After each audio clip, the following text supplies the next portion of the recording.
Welcome back,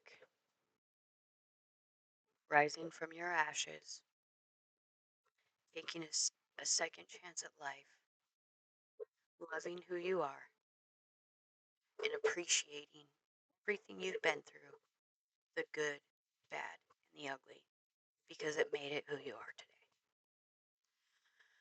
Hi, my name is Kim, and I'm doing this podcast so people don't feel alone, so people know that they're not alone, so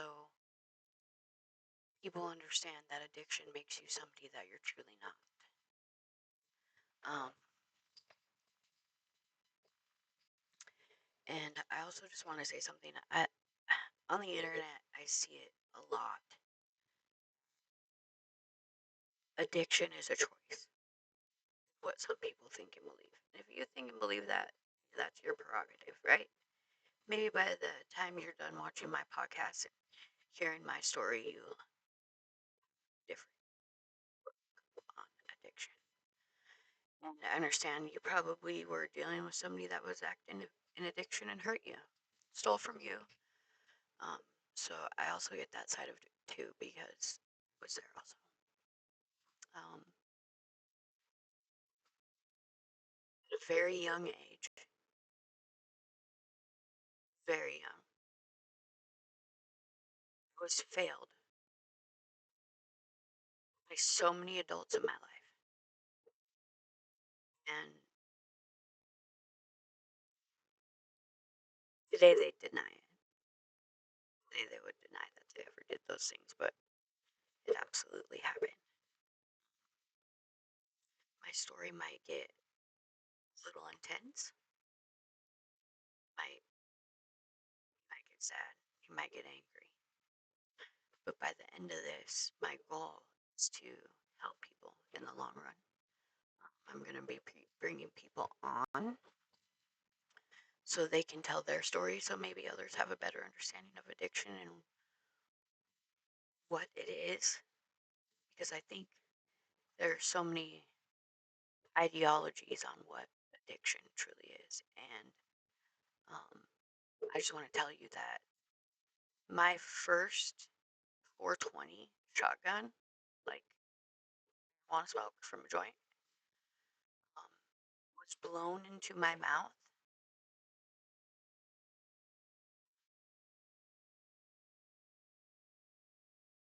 I was 9. It happened also when I was 6. Adults around me. I feel like looking back at it today because the 70s, 80s, and 90s were extremely different than what today is. Extremely different than what today is.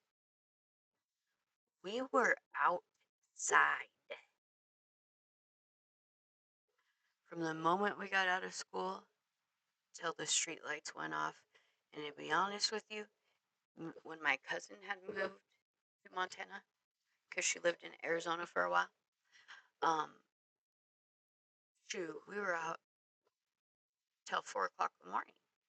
As you know, 14, 13-year-old girls with men that were in their 30s.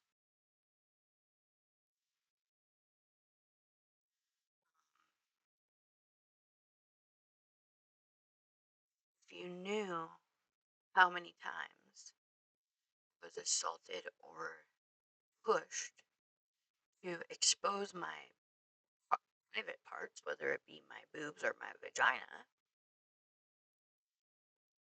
an older person,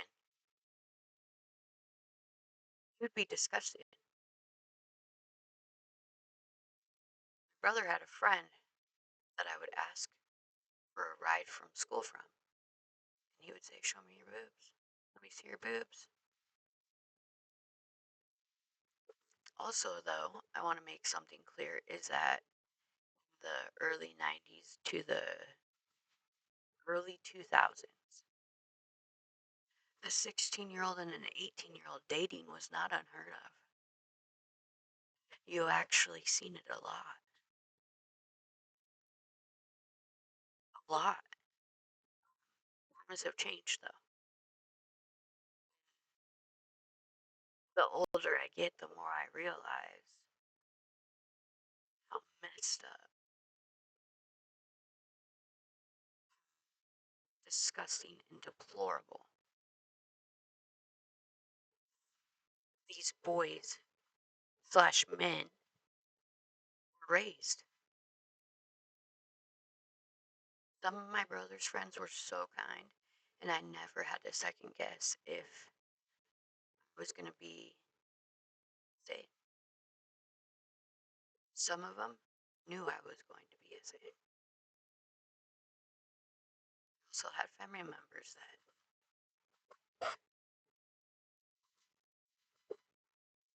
would be pretending to sleep and fondle me.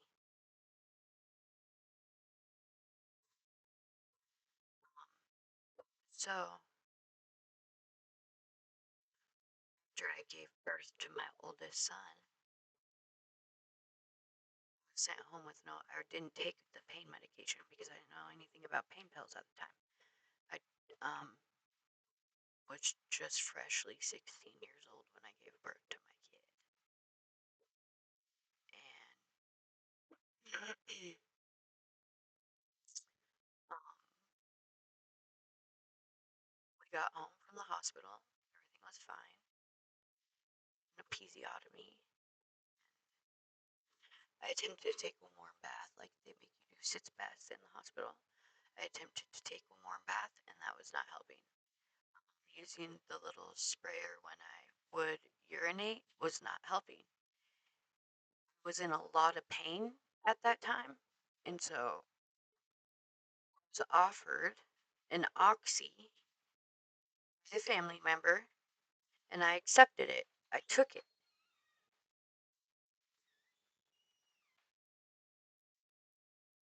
That numbed everything.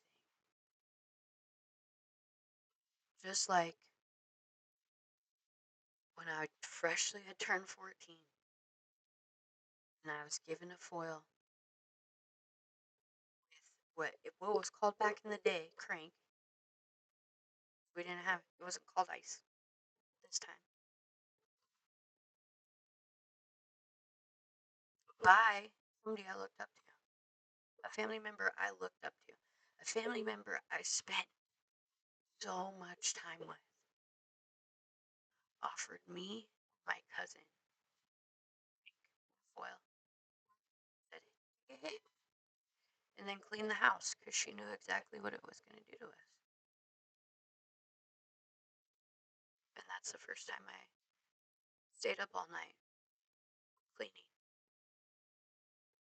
drawing, not eating, not drinking. And don't get me started on, well, no, that'll be another episode. The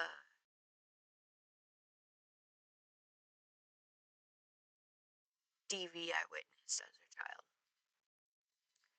I witnessed so much domestic violence as a kid.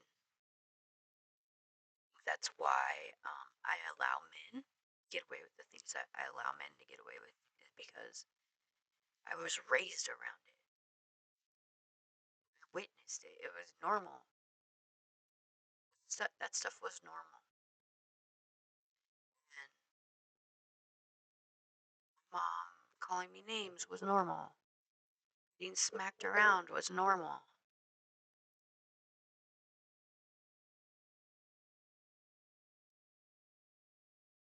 Older men trying to get me drunk when they're married to one of my family members, like my very close family member. I punched that man in the nose one time because it was a true piece of crap.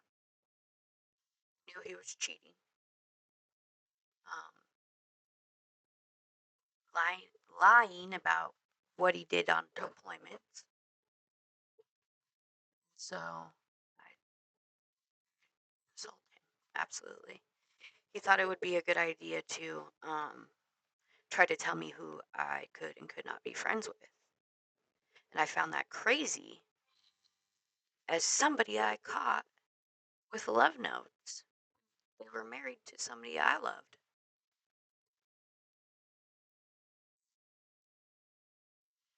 And one thing about me, though, is I always had amazing work ethic. I always had amazing work ethic. Still do. I'm just trying to decide if I'm going to finish school or if I'm going to go get my CNA license and just go back to CNA work because that's an option for me.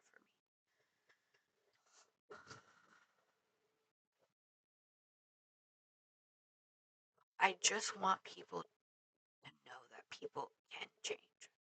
People are capable of changing. And there are stories out here that need to be heard. So maybe they'll save an addict that's active in addiction, that doesn't think they can do it, that's struggling today, bare white knuckling it through life. You know what I mean? And maybe I'll be able to be to do that for somebody. Maybe I'll be able to help them telling my story and by having people come up on my platform and share their story because I know so many people with a story like mine or a story of addiction or a story of childhood trauma. So I just want you guys to know and understand why I'm doing this because I am allowed to speak my truth whether you like it or not. If some of it might make you look bad. Sure. I guess you should have been a grown up and not done the things you done. Because I carry guilt with giving hard rugs to my friends. I carry guilt and shame over that. And with how many times I have been sexually assaulted, no wonder I spent 20+ years in active addiction. I had a mother that would buy me alcohol. Almost 15, I was still 14, but 15, and I'd be at parties with other moms that would buy their kids alcohol. It was normal. It was so normal. It's crazy. Things I would never do now. And I have so many mistakes I've made in my life. I have so many regrets. I have so much shame over so many choices I made with my own children. You're going to hear about that too. You're going to see why I rised from the ashes. Why I am who I am today. Why I will not let anything stop me from telling my story. It's just not going to happen. And my goal is not to put people on blast. My goal is not to hurt anybody. I don't have a goal of making anybody look bad. None of it. I'm not even going to use real names most of the time. Because the people I'm talking about know who I'm talking about. The people that I'm talking about know who they are. They know exactly who they are. And that's enough for me, to be honest with you. That's enough for me to be reminded what you did to me. And I hate hypocrites. I hate a hypocrite. And I hate double standards. And I hate a motherfucker that throws stones at a glass house, bitch. I hate it.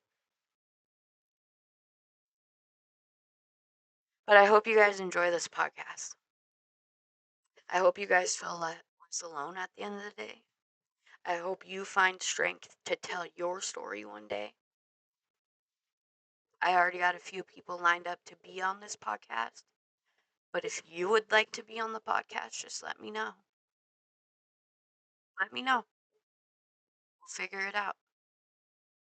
Because that's my goal, is for people to understand addicts and addiction and trauma responses and why you want to be numb and why you want to, like, just get out of here and this, your heart.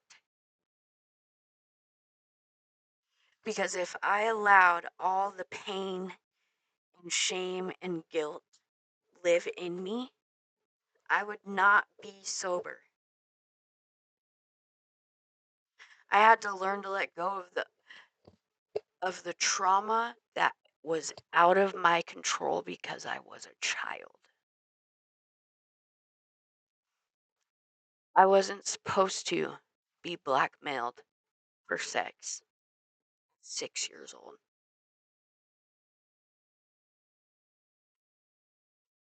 My father was supposed to love and protect me, not molest me, not try to roll his truck and kill me, not make me feel like I was worth nothing to him by giving me a piece of glass one birthday and a piece of wood the next. Don't get me wrong, I love my grandma and my grandpa, but the rest of them, I'm good. Because y'all a bunch of hypocrites and live with double standards. Don't know how to take accountability, can't take accountability. It's just really, really sad, in my opinion. Start being honest with the world so maybe you can help somebody else heal and change. Start being honest with yourself. Maybe you will get on a path of healing and changing and becoming a better person instead of being just shrewd and rude and so tightly wound that you might intimidate people. You intimidate them in a way that they'll never approach you. I want people to come to me and ask me questions and tell me their story. I want to be able to look at somebody and say, I'm so proud of you. I am so proud of the person you've become. I am so proud you made it one day. Because if you walked a mile in an addict's shoes, one day is huge, baby. One day's huge. Okay, so this is the second episode. Hopefully there's no echo. Hopefully it sounds better for you guys. Um,